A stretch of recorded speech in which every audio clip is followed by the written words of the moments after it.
अच्छा, फिर उसके बाद हम पहले ये स्टेप करते हैं कि ये TCA साइकिल के अंदर ये स्टेप नहीं हो रहा होता, लेकिन अगर हम पायरोवेट को एसिटाइल CoA में कन्वर्ट नहीं करेंगे तो फिर हमारा TCA साइकिल चलेगा ही नहीं, क्योंकि TCA साइकिल को इनिशिएट एसिटाइल CoA एंजाइम ही करता है। अच्छा, मैं बताती हूँ कि किस तरह ये पायरोवेट एसिटाइल CoA में कन्वर्ट होता है। इसके लिए जो बेसिक एंजाइम होता है ना, वो पायरोवेट डीहाइड्रोजिनेज कम्प्लेक्स यूज़ होता है। और जो पायरोवेट डीहाइड्रोजिनेज कम्प्लेक्स है ना, ये आगे 3 मेन कंपोनेंट में बना होता है। इसके 3 मेन काम होते हैं। मीन के ये कॉम्प्लेक्स प्रोटीन है, ये जो एंजाइम है एक कॉम्प्लेक्स प्रोटीन से बना हुआ है, जिसकी आगे 3 मेन एंजाइम्स हैं, E1, E2 और E3। ठीक है, ये जो पायरोवेट डीहाइड्रोजिनेज कॉम्प्लेक्स है ना, इसके 3 कंपोनेंट हैं, E1, E2, E3। इस रिएक्शन में पता क्या होता है कि पहले जब पायरोवेट एसिटाइल CoA एंजाइम में कन्वर्ट करता है, क्योंकि पायरोवेट 3 मॉलिक्यूल्स का कंपाउंड है ना, तो इसलिए एसिटाइल क्या है, 2 मॉलिक्यूल्स का कंपाउंड है। ठीक है, तो इसलिए ये क्या करता है कि एक कार्बन डाइऑक्साइड को बाहर निकालता है और दूसरा NADH को निकाल लेता है। और क्योंकि इसके अंदर हमने CoA एंजाइम ऐड करना है, तो इसलिए एडिशन यहाँ पे इस स्टेप में होती है कोएंजाइम A की। ठीक है, ये तीनों चीज़ें होनी हैं, इस एंजाइम ने करवानी है कि एक कार्बन डाइऑक्साइड बाहर निकालेगा, एक NADH बाहर निकालेगा और उसके बाद एक एसिटाइल CoA इसके अंदर ऐड होगा। अब देखो, पहले हमने स्टेप क्या किया कि जो E1 कंपोनेंट है ना इस पायरोवेट डीहाइड्रोजिनेज कम्प्लेक्स का, ये एंजाइम कौन सा यूज़ करता है, कोएंजाइम को, ये जो कंपोनेंट है ना ये एंजाइम यूज़ करता है पायरोवेट डीकार्बोक्सिलेट।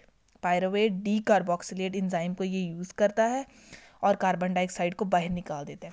जिस तरह ये तीनों चीज़ों को ऐड करवाना है, इसी तरह ये जो एंजाइम है इसके 3 कंपोनेंट ने काम करना है और इन तीनों को रेगुलेट करना है ताकि पायरोवेट एसिटाइल CoA में कन्वर्ट हो सके।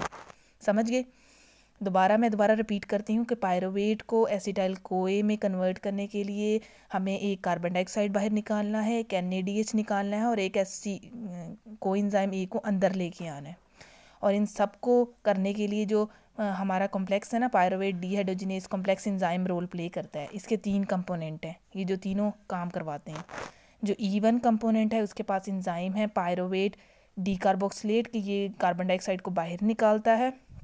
जो दूसरा है उसका क्या काम है कि वो क्या करता है कि इस एसिटाइल CoA को, मीन के CoA एंजाइम को अंदर लेके आता है। वो ये E2 कौन सा मीन के एंजाइम यूज़ करता है, वो करता है डाईहाइड्रो लिपोइल ट्रांस एसिटाइलेज। ठीक है, ये एंजाइम यूज़ करता है और कोएंजाइम A को अंदर लेके आता है। और ये जो थर्ड कंपोनेंट है ये एंजाइम यूज़ करता है, बिल्कुल इसी की तरह के नाम है, डाईहाइड्रो लिपोइल डीहाइड्रोजिनेज। ठीक है, ये एंजाइम यूज़ करता है और NADH को बाहर निकाल देता है। अच्छा, इन तीनों एंजाइम ने तो अपना अपना काम कर लिया। पहले E1 ने क्या किया कि डीकार्बोक्सिलेशन करवा दी, E2 ने क्या किया, इसका कोएंजाइम A को अंदर लेके आ गए और जो थर्ड कंपोनेंट है उसने अपना एंजाइम यूज़ करते हुए इस NADH को बाहर निकाल दिया ताकि पायरोवेट किस में कन्वर्ट हो जाए, एसिटाइल कोएंजाइम A में। इनके भी आगे ना फर्दर इन तीनों को रेगुलेट करने के लिए कोएंजाइम है 5। इसको रेगुलेट करने के लिए जो कोएंजाइम है उसको हम कहते हैं थायामीन पायरोफॉस्फेट। ठीक है, ये मैं बताती हूँ कि किस तरह रेगुलेट होते हैं, पूरी डायग्राम है लिपिड कॉर्ड के अंदर। अच्छा, इसको जो रेगुलेट करता है कोएंजाइम जो इसको रेगुलेट करता है इस एंजाइम को, उसको हम कहते हैं थायामीन पायरोफॉस्फेट। इसको जो रेगुलेट करते हैं 2 कोएंजाइम, वो है लिपोइक एसिड और दूसरा मेरे जहन से निकल गया, लिपोइक एसिड और दूसरा है आई थिंक पता नहीं, लिपोइक एसिड है और एक और है। और जो इनको रेगुलेट करता है वो एक्चुअली है FAD और NAD। ये दोनों रेगुलेट करते हैं इस एंजाइम को, ये दोनों कोएंजाइम इसको रेगुलेट करते हैं। लिपोइक एसिड और एक और कोएंजाइम है वो इसको रेगुलेट करता है और थायामीन पायरोफॉस्फेट इस एंजाइम को रेगुलेट करता है। अब ये कैसे होता है मैं बताती हूँ। अच्छा, फॉर एग्जांपल हमारे पास पायरोवेट आया, अब पायरोवेट को हमने किस में कन्वर्ट करना है, पहले एसिटाइल।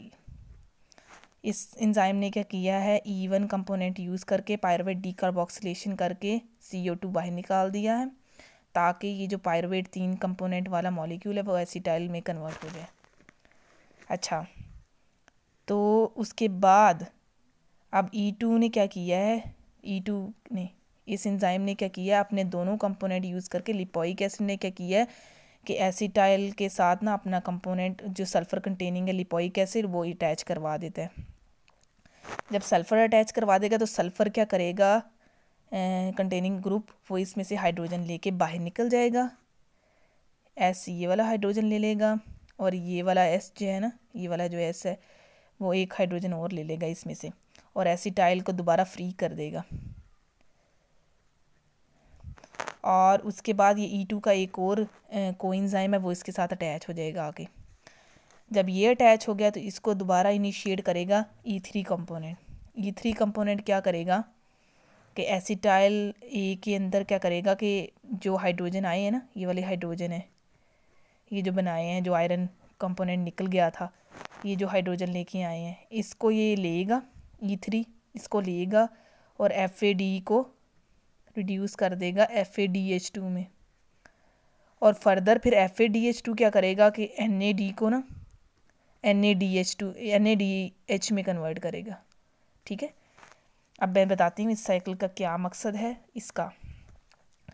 पायरावेट को एसिटाइल में पहले कन्वर्ट करेगा E1 ताकि डीकार्बोक्सिलेशन से, फिर एसिटाइल को E2 क्या करेगा कि अपने दो कोएंजाइम यूज़ करके लिपोइक एसिड और कोएंजाइम ए यूज़ करके क्या करेगा कि E2 को पहले लिपोइक एसिड के साथ अटैच करवाएगा। लिपोइक एसिड जब अटैच हो जाएगा तो वो लिपोइक एसिड क्या करेगा कि एसिटाइल में से 2 हाइड्रोजन निकाल लेगा। जब वे 2 हाइड्रोजन निकाल लेगा तो उस एसिटाइल को हम फिर दूसरा कोएंजाइम क्या है, कोएंजाइम ए, वो अटैच हो जाएगा। जब हम कोएंजाइम ए अटैच हो जाएगा तो E3 कंपोनेंट जो है ना, E3 एंजाइम जो है इस कम्प्लेक्स का, E3 एंजाइम वो एक्टिवेट होगा और अपने ये दोनों जो है ना कोएंजाइम इनको एक्टिवेट करेगा ताकि वो ये हाइड्रोजन लें और रिड्यूस हो जाए। क्योंकि ये जो 2 मॉलिक्यूल बने हैं ना, NADH2 और FA, ये ऑल्टरनेट फिर आगे कहाँ जाएंगे, ETC साइकिल में जाएंगे, इलेक्ट्रॉन ट्रांसपोर्ट चेन में, और जहाँ वहाँ पे जाके ATP प्रोडक्शन होगी। ठीक है, मेन काम ये हो गया। अब हमने पहला स्टेप ये पढ़ लिया है कि पायरोवेट को एसिटाइल कोएंजाइम ए में किस तरह कन्वर्ट करना है। ठीक है।